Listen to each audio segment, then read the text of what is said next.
beda dengan makhluk yang lain. Manusia itu adalah makhluk yang paling sempurna. Malaikat diciptakan Allah punya roh tapi tidak punya jasad, makanya malaikat tidak kelihatan.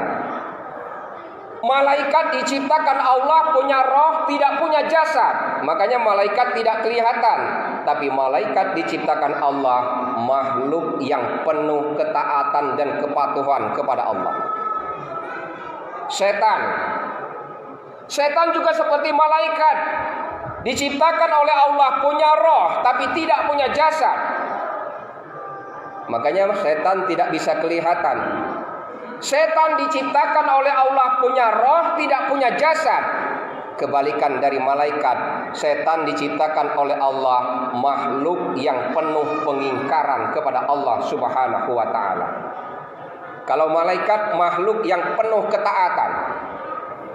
Sekarang manusia diciptakan oleh Allah makhluk yang paling sempurna, punya jasad, punya roh.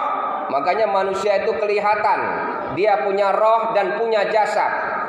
Kalau malaikat punya roh, makhluk yang paling penuh dengan ketaatan. Kalau setan punya roh, tidak punya jasad, makhluk yang penuh pengingkaran. Manusia punya roh dan punya jasad. Kadang manusia jadi malaikat, kadang manusia pun jadi setan. Ma'asyiral muslimin, jamaah Jumat yang insya Allah dimuliakan Allah. Beribadah di bulan suci Ramadan, Allah panggil iman terhadap diri kita. Kenapa? Beribadah itu membersihkan jiwa kita, tidak hanya membersihkan perut. Beribadah puasa itu adalah ibadah yang sangat rahasia. Kalau Allah ajarkan kepada kita sholat berjamaah, pahalanya dikasih tahu oleh Allah. Kalau Allah ajarkan kita berinfak dan bersedekah, pahalanya dikasih tahu oleh Allah. Tapi kalau kita melaksanakan ibadah puasa, asyamuni wa ana ajzibi. Puasa hanya milikku dan aku yang akan memberikan pahala kepada hambaku. Makanya ibadah puasa itu adalah kajiannya adalah roh. Letaknya di hati kita, Pak. Tidak bisa dipungkiri nilai-nilai keimanan itu ada di dalam jiwa kita. Ma'asyiral muslimin rahimakumullah. Sekarang kita kenali bagaimana ciri roh kita kalau kotor. Mari kita kenali kalau roh kita kotor. Kalau kita ingin mengenali diri kita, atau kalau kita ingin melihat roh kita atau hati kita kotor, cirinya sederhana. Kalau ke masjid berjamaah sholat, malas. Kalau membaca Quran, malas. Rumah kita dengan masjid sangat berat untuk melangkahkan kaki untuk menambah wawasan di majelis ta'lim, malas. Menambah wawasan pengetahuan, dekat dengan para ulama, dekat dengan ustadz, dekat dengan ustazah, malas. Menunaikan kewajiban 5 waktu, malas. Berinfak dan bersedekah, malas. Itu cirinya roh atau hati kita kotor di hadapan Allah Subhanahu wa ta'ala.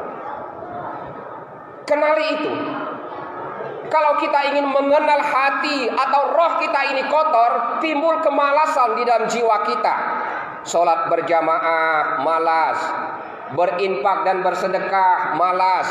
Dengan masjid, malas. Membaca Quran, malas. Bersahabat dengan orang-orang yang baik, malas. Dekat dengan maksiat, dekat dengan munkarat. Itu artinya roh kita itu sedang kena virus kotor di hadapan Allah Subhanahu wa ta'ala. Ma'asyiral muslimin, jamaah Jumat yang insya Allah dimuliakan Allah. Itu yang pertama. Yang kedua, beribadah di bulan suci Ramadan. Allah berfirman dalam Al-Baqarah 185, yuridullahu bikumul yusra wa la yuridu bikumul usra. Allah telah memberikan kemudahan bagimu dan Allah tidak memberikan kesukaran kepada hambanya untuk melaksanakan ibadah puasa. Makanya Pak, ibadah puasa itu yang dipanggil bukan fisik badan saja. Ibadah puasa itu yang dipanggil iman, roh dan hati kita. Kalau ibadah puasa itu dipanggil